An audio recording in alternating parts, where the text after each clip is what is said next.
Doa ni zikir. Jadi tak ada ayat Quran.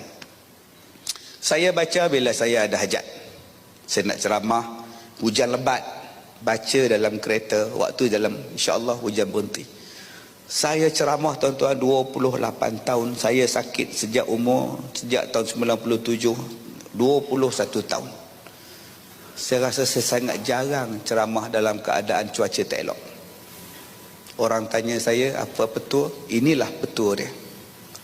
Kalau saya ada hajat, saya akan baca zikir ni, saya akan baca doa. Minta supaya hajat ni dimakbulkan Tuhan. Jadi sebelum tuan-tuan berhajat berdoa, baca dulu zikir ni, lepas tu baru tuan-tuan berdoa. Baik, ikut saya baca. Bismillahirrahmanirrahim. Belakang sekali ya, muka surat belakang sekali. Bismillahirrahmanirrahim. La ilaha illallah Al-Azimul Halim.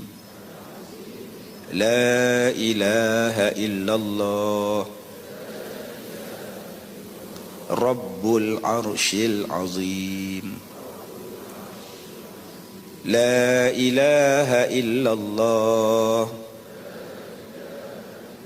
Rabbus Samawat wa Rabbul Ard wa Rabbul Arshil Karim. Baik, habis baca doa ni, baru tuan-tuan hajat baca doa. Nak operate ke, nak periksa anak ke, temu duga ke, apa benda ke.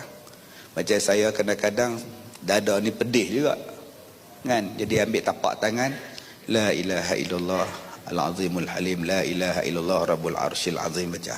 Akak-akak yang migrain ni, ambil tapak tangan, La ilaha illallah, baca hak migrain sakit di mana. Di ini amalan yang saya baca.